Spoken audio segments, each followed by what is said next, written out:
Hello, beautiful people. Today we are going to look at Nipype and Nipype workflows. And to do this, I'm gonna walk you through a wonderful tutorial written by Michael Notter. And I cannot emphasize this enough. This tutorial is so good. I would barely say that it's the best thing since sliced bread. And you can find it online at Michael, and this is mykael.github.io/nipype_tutorial. And this tutorial has a lot of topics in it, and we only gonna cover one, which are workflows. And the whole tutorial is also neatly packaged in a Docker container. And the whole tutorial also runs inside a Jupyter notebook, so it's super easy to get going on your own machine, basically installing all of the software with Docker very, very easily. And this is what we are going to do today as well. So I'm going to click on Docker, which is a nice introduction to running this tutorial in Docker. I'm not going to go too much into details of this because this is not the main purpose of what we're going to do today. But this is where you can learn how to run it on your particular operating system. And well, I'm running it on Windows. So as you probably see, I already got Docker for Windows running. Yes, so this is already running, but this is not just Docker that I need to run. I also have to run a specific Docker container. So what I'm gonna do, I'm gonna open PowerShell, which is basically bash of Windows, and I'm gonna copy this command. I'm just going to modify it a little bit. I'm just going to remove this -v. You can read about it a bit more online, but that -v basically mounts a volume. We don't need that today for this very simple presentation. So I'm going to run this, and as you can see, it starts a Jupyter notebook. And to go and open my Jupyter notebook, I have to copy this URL. So I'm going to copy it, open the new window, and there we go. We're inside the Jupyter notebook server, and we can browse through all of the notebooks that Michael has created, and we helped with some of it that are designed to teach Nipype. We're going to jump straight into workflows because workflows are probably the most exciting and important part of running Nipype. Okay, so this is the Jupyter Notebook environment. Just a quick reminder here, everything lives in a node, and each of those, cell, in a cell. Each of those cells can be run, or in other words, executed, using Shift-Enter. So when I click Shift-Enter, I go to the next node and I run what's in the currently highlighted node. Before we will begin, we're gonna set up a few environment variables. Basically, those will help us later to visualize some of the nodes. Okay, so this is done, and for this tutorial we're gonna do a very simple workflow where we're gonna scale strip an image to obtain the brain mask, and I'm gonna smooth the original image and mask the smoothed image. Okay, so if you live in a bash world, this is how you would do it. You basically would run bet on an anatomical image, and this is the anatomical image. And that will give you the brain or skull strip image with the mask image, and then you would smooth the image with a specified kernel, and then you would apply, or basically mask, the smoothed image with the brain mask and output that as a smooth masked image. Okay, so let's run this. So it's bad, so it's gonna run for a little bit. And here's, we can actually talk a little bit what's going on in the cell.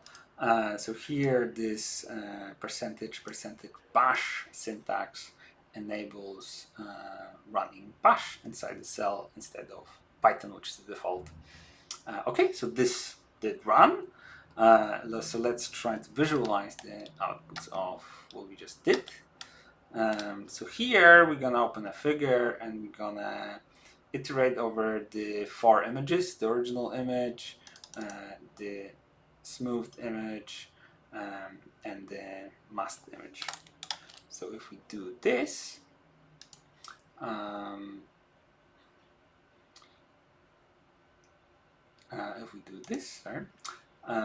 gonna see that there is indeed the original image, and then it is smoothed, and then we can see the mask, and then after applying this mask to the smooth image, we have just smooth but masked image. Okay, simple. So now how can we do this in Nipype? Okay, let's basically use the interfaces that are defined in Nipype to do the same thing. So Nipype basically wraps all sorts of different command line tools and MATLAB tools and other types of neuroimaging tools inside interfaces. And those interfaces can be run within Python to basically perform all of these procedures. So here in this piece of code, we're going to just start running just to speed things up. Alright, so let's have a look at this piece of code. Here, what we are seeing is that we have the FSL bet interface. So first we import FSL SAP package of Nipype interfaces. Here we have FSL bet interface. It has an in file and out file. This file has to exist. This file is the file that we want. And this is the argument mask, which means that we should output the mask as well. And then we just run this thing. So we create an object which is an instance of FSL bet interface, and then we run it. We do the same with smooth, and FSL isotropic smooth has very similar input, and full width half maximum is this time in millimeters, and Nipype will translate this for you, and again we can run it. The same with applying the mask. As you can see, we specified the same name for the output files as there are for the input files later, and at the end we can visualize, and it, lo and behold, does exactly the same thing. So do we gain anything from actually doing this way, other than we wrote probably like 4 times more lines of code? Well, there are little few things that actually add a little bit of sanity check to what we're doing. So for example, let's say we specify the name of this file, and and if we do that, it will tell us that this file does not exist. Okay, let me just so for some reason this does not want to comply with what I'm doing. Nonetheless, Nipype does perform validation of input files and basically check whether they exist when we want to run them to begin with. And also translates the full width half maximum to specific sigma units that are expected by FSL. And the question is, can we optimize this in any way? Yes, we can. So basically, if you imagine those two interfaces basically run one after another, you can access the outputs of those files. So basically, if I run this, you can see that now I assign the output of the run method to that results. And this object will store all of the outputs, and I can access the output later. I did the same with smooth. So here, when I apply the mask, I set the in file, instead of setting it to the same string, like here, when I set it here, oh, well, that was the error. I actually was struggling before. So instead of setting it to the same output, I take it from this variable. And then we get exactly the same result. But let's dig into this a little bit. So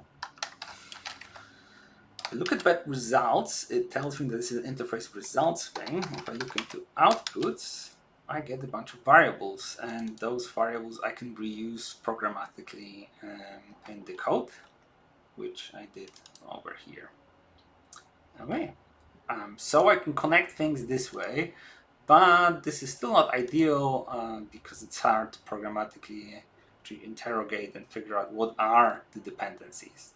So in Nipype, when we build workflows, we connect nodes together in a slightly different way. And it turns out that there is a problem on Stanford campus, which I bet all of you were dying to know. Nonetheless, carrying on, this is how workflows are actually built. So Nipype has an explicit notion of a workflow, and I'm going to create one in a second. But before we create a workflow, we have to define nodes. So nodes are basically interfaces with unique names. So you're probably familiar with this notion, the FSL pet. We've done it before. Here we're just setting the in file coming from here. It's very important to use absolute path wherever you can. That will save you a few headaches. So this we're all familiar with. The new thing is that we put that interface into the node object. And this node over here, as you can see, it's imported here from the Nipype module. We give it a unique name. And this name, well, it's unique in a way that in a single workflow, we can only have one node with the same name. And this is important because those names are going to be used for working directory folders. So you basically can't have the same folders, two folders with the same name. And then we're going to use the same thing for smoothing. Again, we have a node. End file is the same end file. We give it a name. It's called smooth. And once again, node for mask. Give it the name mask.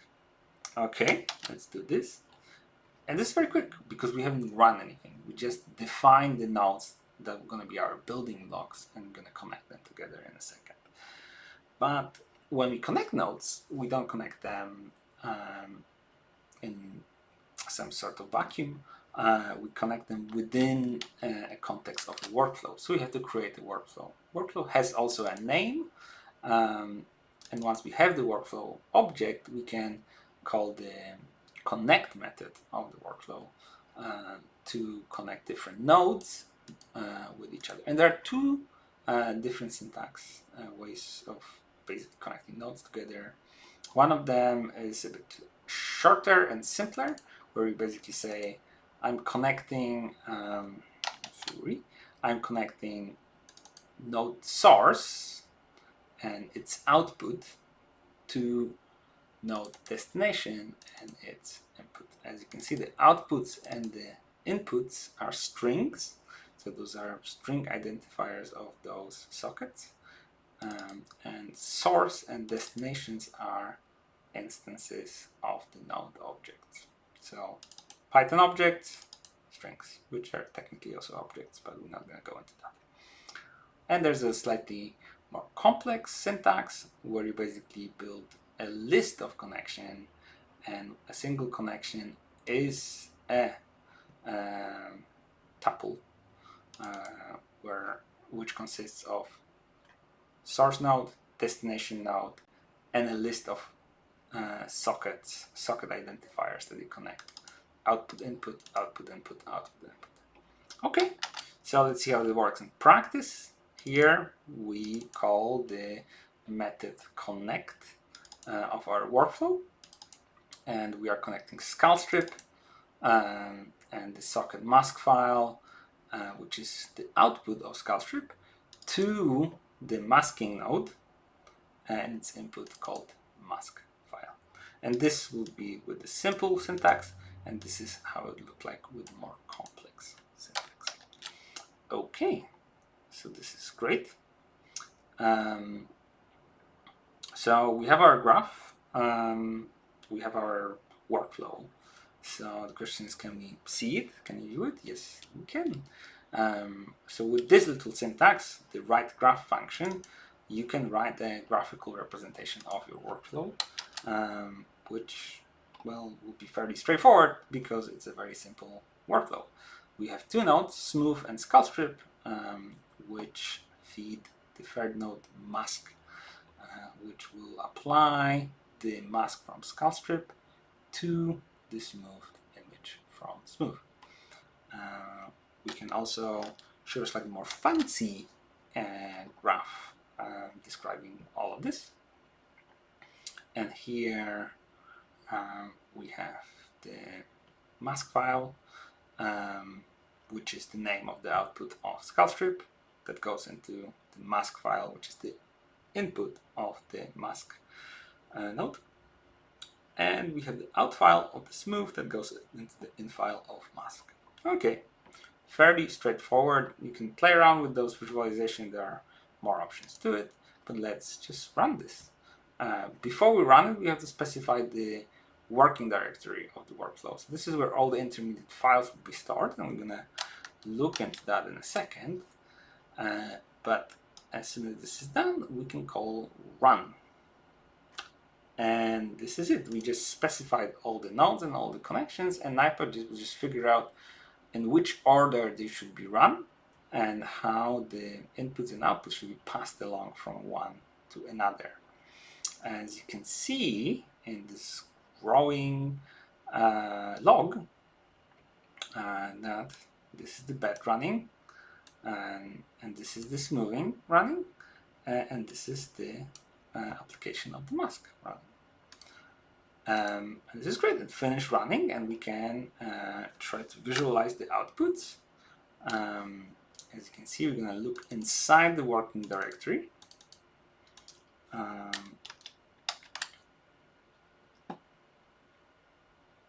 There you go.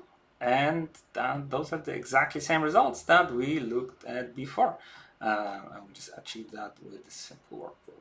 Here's a fun advantage of many other advantages of Nipype, where when I run this again, it will finish instantaneously because Nipype caches all of those outputs and will check that none of the inputs change. So instead of running all of this again, it will basically collect the outputs and run this very quickly. Okay, so let's have a look inside the working directory. And inside it we see that every node has its own, we call it sandbox folder, and inside it you're going to have some provenance information such as the text file containing the command line as well as the output. And you can learn a bit more how to play around with workflows by carrying on with this exercise on your own, as well as many others that are available at this wonderful tutorial made by Michael Notter. You can learn here, for example, how to input data from a bits dataset. You can also learn how to iterate over input using map nodes, as well as how to basically iterate over subjects using iterables, which is a very common thing to do. And finally, you can learn how to use data outputs where basically you want to select a few outputs of your working directory and store them with a particular name in a particular folder. So I encourage all of you to follow this wonderful tutorial, which has some real world examples with real data, and it's written in a very nice way.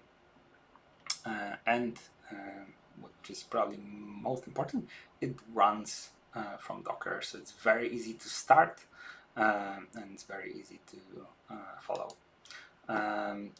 Before I finish, I would like to also show you one more thing, which is neurostars.org.